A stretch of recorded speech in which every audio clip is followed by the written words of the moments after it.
કઈ કામ હોય તો કેજો ત્યાંથી ફોન બોન કરજો. આ ગાડીમાં હવા ઓછી છે પાછળના વ્હીલમાં.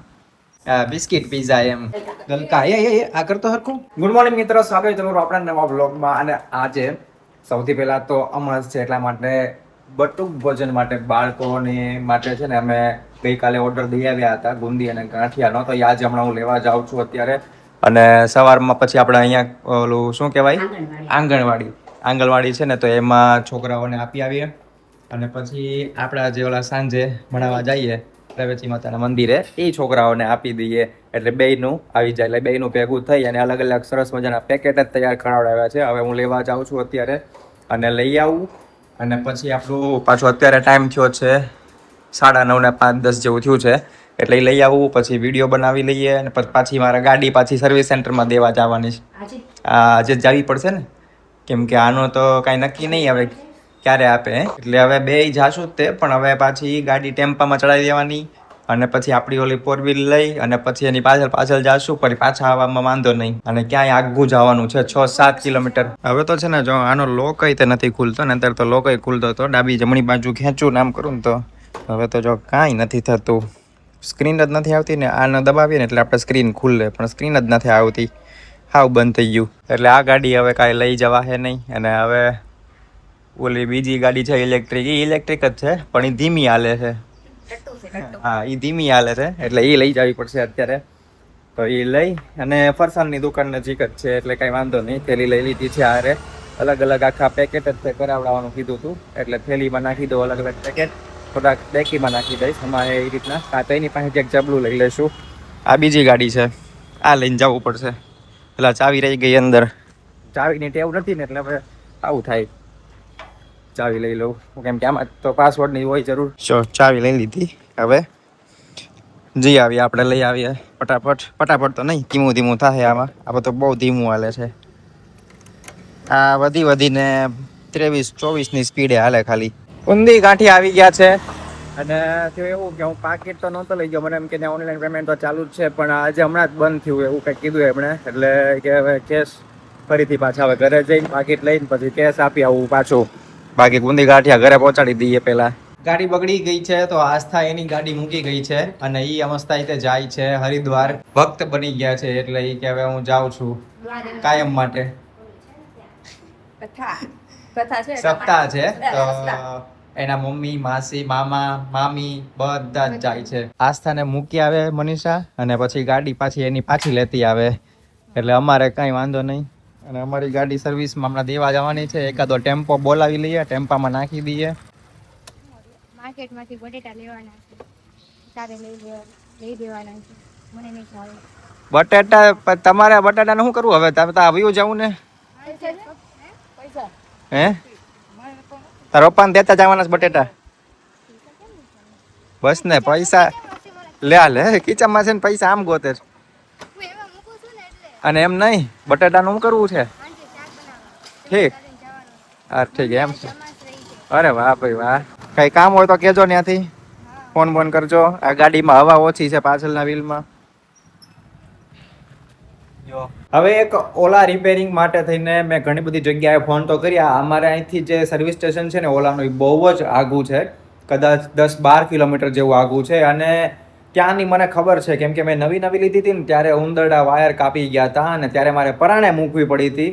ત્યારે કદાચ મારે ગાડી આવી હતી 12-15 દિવસે પાછી આવી હતી. અને સમજો તારો કે હાલો ભાઈ વાંધો નહીં, થોડોક વાયરિંગનો પ્રોબ્લેમ હોય, કટિંગ થઈ ગયું હોય તો વાર લાગે. પછી ઘણી જગ્યાએ મેં જોયું છે અને ત્યાં ને ત્યાં જ મેં જોયું હતું કે બધા જ કસ્ટમરને એટલી વાર લાગતી હતી. એટલે મને બીક લાગે છે સર્વિસ સ્ટેશનમાં મૂકવામાં કે આપણી ગાડી 15 મહિના માટે વહી જાય. એના બદલે શું કરવું છે કે હવે મેં 1-2 જણાને ફોન કર્યા છે. તો એક ભાઈ બપોરે આવવાના છે, એમ કીધું છે કે 1-1.5 વાગ્યા પછી હું જમવા માટે નીકળીશ ને એટલે હું ત્યાં ચેક કરતો જઈશ. પછી એવું હશે તો હું મારે ત્યાં ગેરેજે લઈ જઈશ. એવું કંઈક હશે કાં તો આપણે ત્યાં મૂકવો જવું પડશે. અને શિવેનભાઈ આવી ગયા છે સ્કૂલેથી અને રોટલી આપણી તૈયાર થઈ ગઈ. અરે વાહ ભાઈ વાહ. ચાલો હવે આપણે જમવા બેસી જઈએ અને જમીને ફટાફટ તૈયાર રહીએ. અને ઓલા ભાઈને કદાચ વહેલા મોડું જે કાંઈ થાય એટલે વહેલા મોડું થયું હોય તો આપણે ફોન કરીને યાદ કરાવવા થાય. એટલે એની રાહ જોવાની છે. અને એક બીજા ભાઈને મેં ફોન કર્યો છે, એ આવતીકાલે અત્યારે બહારગામ ગયા છે આજે. એટલે કે હું આવતીકાલે હું ચેક કરી જઈશ તો કદાચ આ ભાઈનો ન થાય તો એના માટે રાહ જોશું આવતીકાલ માટે. અને નહીતર પછી આપણું છેલ્લે ઓપ્શન તો છે જ તે રેલવે સ્ટેશનનો. બેસી જાઓ, ઊભા થાવ, ઊભા થાવ. ગયો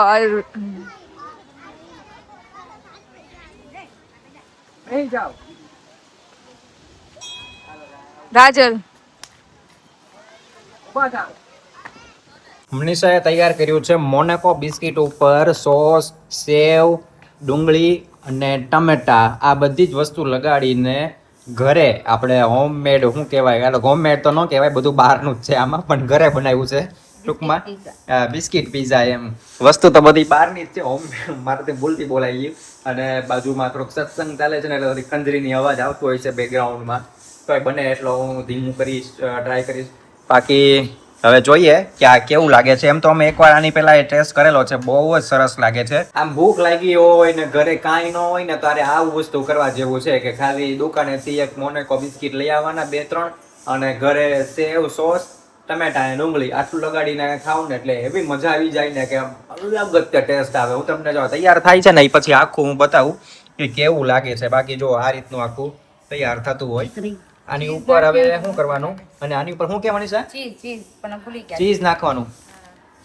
ઓહો હે, તો ચીઝ નાખો એટલે ચોપડું આમ જોરદાર લાગી જાય. આની ઉપર હવે હજી એક વસ્તુ આપણે કરી શકાય કે આ તો આમનામાં આપણે એક બિસ્કિટ ખાઈ શકાય, પણ કદાચ આપણે સેન્ડવિચ જેવું કરવું હોય તો ઉપરથી બીજું બિસ્કિટ ઢાંકી દેવું, મસ્ત થઈ જાય એકદમ જોરદાર.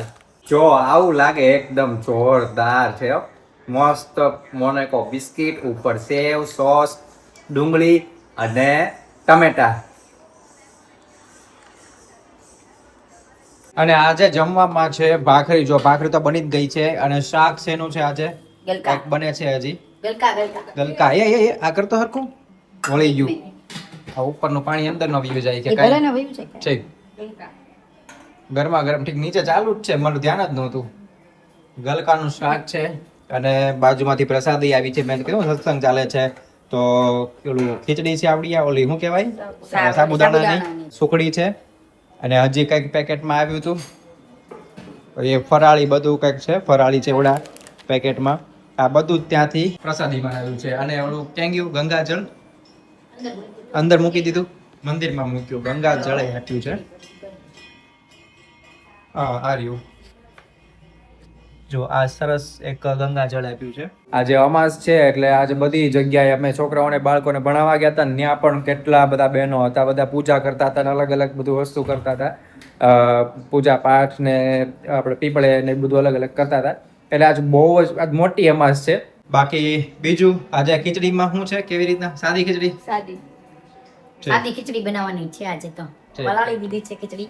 હમણાં ભાખરી એ પાછું ગયું જો કાંઈ વાંધો આ પડ્યા પડી કરે છે. ઈ તો થઈ જશે.